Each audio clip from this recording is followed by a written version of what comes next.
Hello everyone, welcome back to my channel. आज हम हिंदी का लेसन नंबर 10 यक्ष प्रश्न पढ़ेंगे।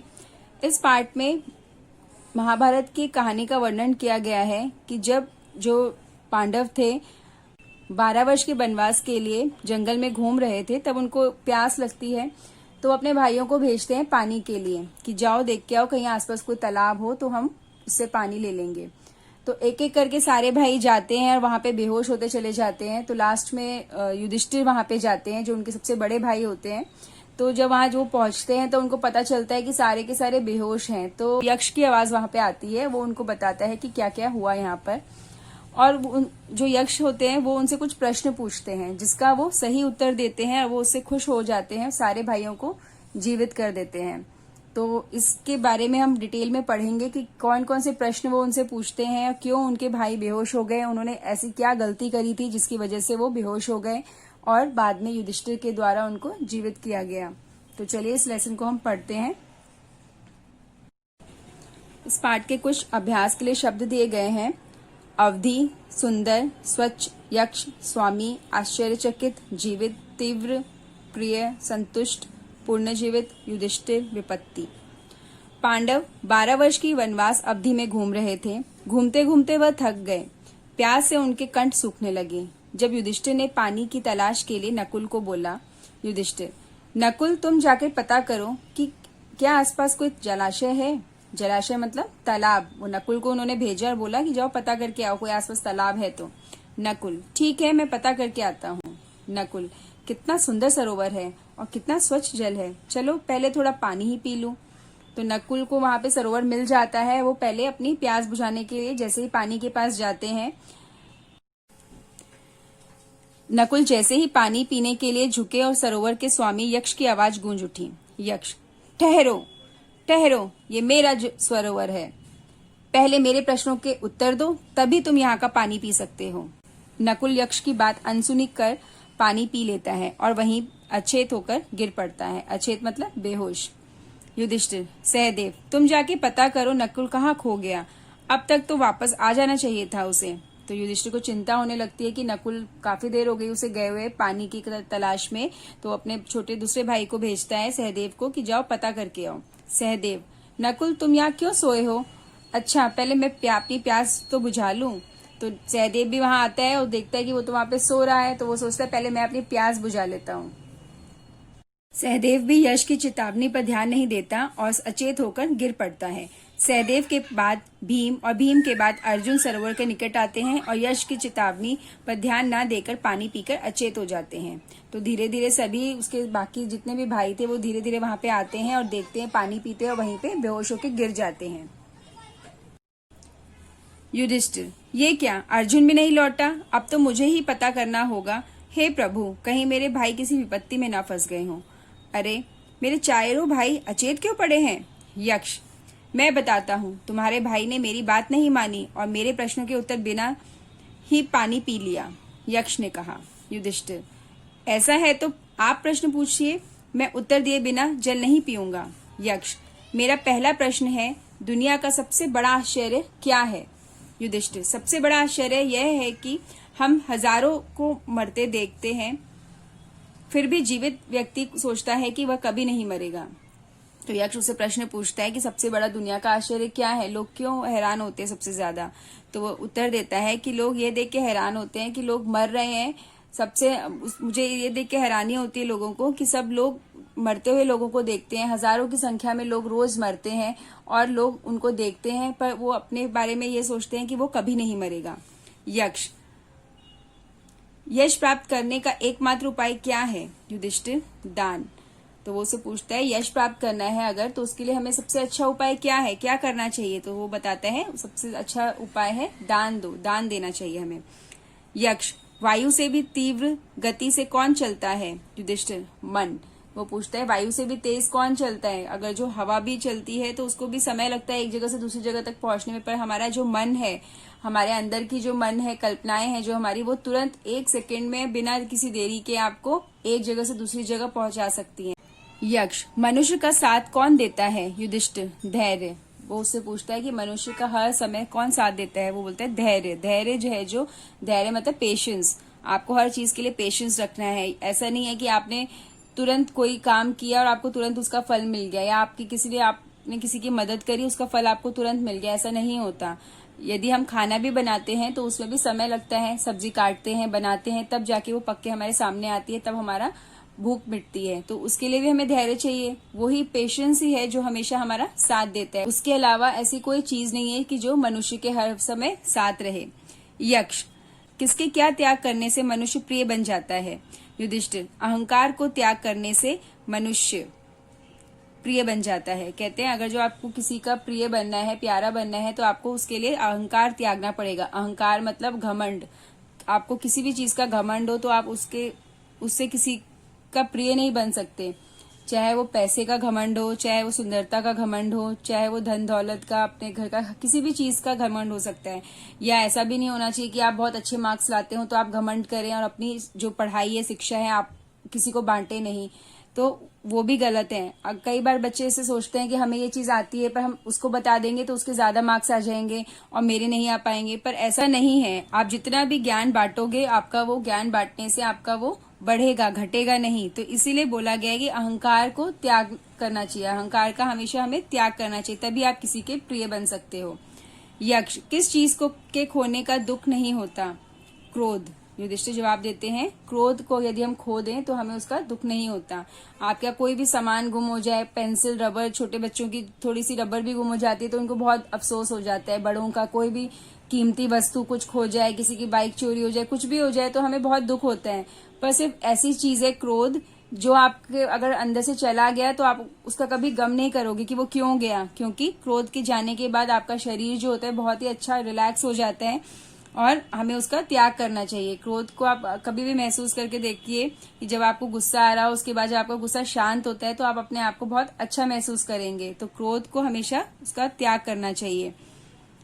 यक्ष, सर्वोत्तम लाभ क्या है? युधिष्ठिर, आरोग्य। कहते हैं सर्वोत्तम लाभ मतलब आपका किस चीज में प्रॉफिट है, जो आपको आपके लिए अच्छा रहेगा। वो कहते हैं आरोग्य मीन्स निरोग रहना, कभी कोई शरीर में रोग नहीं होगा तो वो हमारे लिए हमेशा फायदेमंद ही रहेगा। यक्ष, युधिष्ठिर, मैं तो तुम्हारे उत्तर से संतुष्ट हुआ। मैं तुम्हारे किसी एक भाई का जीवन दान दे सकता हूँ, बोलो किसे दूं?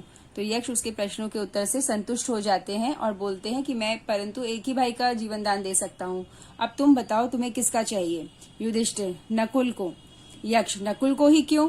युधिष्ठिर बोलते हैं मुझे नकुल का जीवन दान चाहिए। तो यक्ष पूछते हैं उसको ही क्यों? तो युधिष्ठिर जवाब देते हैं मेरी 2 माताएं हैं, कुंती और माद्री।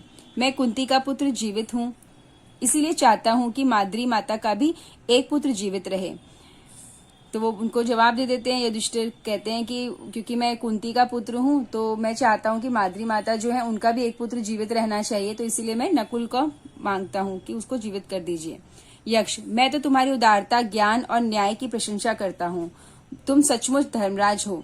और वो उनसे खुश हो जाते हैं, जो यक्ष होते हैं युधिष्ठिर से खुश हो जाते हैं और उनकी बहुत तारीफ करते हैं कि तुम सचमुच ही एक धर्मराज हो। युधिष्ठिर, यदि आप प्रसन्न हैं तो कृपया मेरे भाई नकुल को पुनः जीवित कर दीजिए। तो युधिष्ठिर बोलते हैं अगर आप मेरे प्रश्नों से या मेरी उदारता से, हर चीज से आप प्रसन्न हैं मेरे से, तो मेरे भाई को जीवित कर दीजिए। यक्ष, युधिष्ठिर, मैं तो तुम्हारी परीक्षा ले रहा था। मैं तो तुम्हारा पिता हूँ, तुम्हारे चारों भाई जीवित हो जाएंगे। तुम जानते हो जो धर्म की रक्षा करता है, धर्म उसकी रक्षा करता है। तो जो यक्ष हैं वो बताते हैं कि मैं तो तुम्हारी परीक्षा ले रहा था, तुम्हारा टेस्ट ले रहा था। मैं देखता था कि तुम कैसे अपनी परीक्षा में सफल होते हो या नहीं होते, पर तुम अब सफल हो चुके हो तो तुम्हारे चारों भाई जीवित हो जाएंगे और मैं तुम्हारा पिता ही हूँ जो तुम्हारी परीक्षा ले रहा था।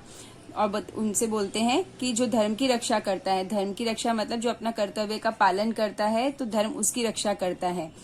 इसीलिए सारे भाई जीवित हो जाते हैं और सबका प्रस्थान होता है और सब वहां से चले जाते हैं। तो इस पाठ से हमें क्या सीख मिलती है? जो धर्म की रक्षा करता है, धर्म उसकी रक्षा करता है। इसमें धर्म का अर्थ जात पात नहीं बोला गया है। इसमें धर्म की रक्षा का मतलब है कि हर एक प्राणी का, हर एक रिश्ते का कोई ना कोई धर्म होता है, चाहे वो माता हो, पिता हो, भाई बहन, कोई भी रिश्तेदार, चाचा मामा ताऊ जो भी हो, उनका हर एक धर्म होता है। पिता का पिता धर्म होता है, माता का माता धर्म, पुत्र का पुत्र धर्म, ऐसे ही बेटी का बेटी धर्म। तो इसी तरह हर किसी का अपना धर्म होता है। तो युधिष्ठिर ने को इसीलिए धर्मराज कहा गया है कि वो जिस भी रिश्ते में वो थे, उन्होंने उसका पालन किया और सही निर्णय लिया। नेक्स्ट इसके शब्दार्थ हैं जलाशय, तालाब, विपत्ति, मुसीबत, तीव्र, तेज, अहंकार, घमंड, प्रशंसा, तारीफ, यक्ष एक विशेष देवता, जीवित, जिंदा, गति, रफ्तार, आरोग्य, निरोग्य, रोग रहित। नेक्स्ट इसके हैं सोचिए और बताइए। पांडव कितने भाई थे? 5। पांडव को वन में घूमते हुए कितने वर्ष हो गए थे? 12 वर्ष। नेक्स्ट प्रश्न है नकुल को सरोवर से पानी पीने के लिए किसने रोका? यक्ष ने। युधिष्ठिर ने सबसे पहले कौन से भाई को पुनर्जीवित होने का वरदान मांगा? नकुल को। नेक्स्ट है पाठ ज्ञान किसने कहा? ठीक है मैं पता करके आता हूँ। किसने कहा? नकुल ने। नकुल तुम यहाँ क्यों सोए हो? किसने कहा? सहदेव ने। मैं तुम्हारी उदारता, ज्ञान और न्याय की प्रशंसा करता हूँ। किसने कहा? यक्ष ने। दिए गए शब्दों की सहायता से खाली स्थान भरिए। यहाँ पे कुछ शब्द दिए गए हैं, इनको चुन के आपको इनमें भरना था। पांडव 12 वर्ष की वनवास अवधि में घूम रहे थे। नकुल यक्ष की बात अनसुनी कर पानी पी लेता है। सहदेव भी यक्ष की चेतावनी पर ध्यान नहीं देता। वायु से भी तीव्र गति से कौन चलता है? कृपया मेरी भाई नकुल को पुनर्जीवित कर दीजिए। अगला है दिए गए प्रश्नों के उचित उत्तर पर सही का निशान लगाइए। नकुल किसकी तलाश में गया था? जलाशय की। नकुल के बाद जलाशय पर कौन गया? सहदेव। अंत में यक्ष के प्रश्नों का उत्तर किसने दिया? युधिष्ठिर ने। अगला है दिए गए प्रश्नों के उत्तर लिखिए। पांडव वन में क्यों घूम रहे थे? पांडव 12 वर्ष की वनवास अवधि में घूम रहे थे। यक्ष युधिष्ठिर की किस बात से प्रसन्न हुआ? यक्ष युधिष्ठिर की उदारता, ज्ञान और न्याय से प्रसन्न हुआ। अगला प्रश्न है युधिष्ठिर ने सब भाइयों में से नकुल को ही क्यों पुनर्जीवित कर देने की प्रार्थना की?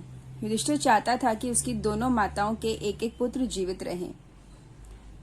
आप इसको इस तरह से भी लिख सकते हो या फिर इसको युधिष्ठिर की 2 माताएं थी, कुंती और माद्री। वह कुंती का पुत्र जीवित था, इसलिए चाहता था कि माद्री माता का भी एक पुत्र जीवित रहे। आप इन दोनों में से कोई भी एक प्रश्न जो भी आपको अच्छे से याद हो सके वो आप इसको लिख सकते हो। दोनों ही उत्तर सही हैं। प्रश्न उत्तर के बाद हम आते हैं भाषा ज्ञान पर। दिए गए शब्दों का वाक्य में प्रयोग कीजिए। जलाशय, जलाशय में पानी होता है। जलाशय मतलब तालाब। अचेत, नकुल अचेत हो गया। अचेत मतलब बेहोश। गति, गाड़ी की गति धीमी करो मतलब स्लो। घमंड, हमें घमंड नहीं करना चाहिए। अहंकार जिसे बताया था मैंने। आरोग्य, हमें आरोग्य रहना चाहिए मतलब स्वस्थ, कोई भी रोग ना हो जिसके शरीर में। अगला है नीचे दिए गए शब्दों का सही पर्यायवाची शब्दों के साथ मेल कीजिए। जलाशय, सरोवर, यश, कीर्ति, कंठ, गला, जल, वारी, अचेत, बेहोश, अहंकार, घमंड, आरोग्य, स्वस्थ, विपत्ति, संकट। अगला है सही वर्तनी पर गोला लगाइए। निर्णय, दूरदर्शी, मानसिक, पथभ्रष्ट और उल्लंघन। अगला है खाली स्थान में उपयुक्त सर्वनाम शब्द लिखिए। यहाँ पे कुछ सर्वनाम शब्द दिए गए हैं, इनको चुनकर यहाँ पर सही जगह पे भरना है। सर्वनाम मतलब किसी भी नाम की जगह हम तुमने, वह, उसने इन शब्दों का इस्तेमाल करते हैं, उसे सर्वनाम कहते हैं। जैसे तुमने दाई माँ की बातों पर विचार किया। अध्यापिका ने पीयूष से पूछा कि उसने गृह कार्य क्यों नहीं किया। देखो तो कौन आया है, मैं आगरा जा रहा हूँ। तो इसी प्रकार आपको ये शब्द छांट के इसमें भरने हैं। इसी के साथ यह पाठ आपका पूरा होता है। अब हम मिलेंगे अगले पाठ के साथ। Thank you.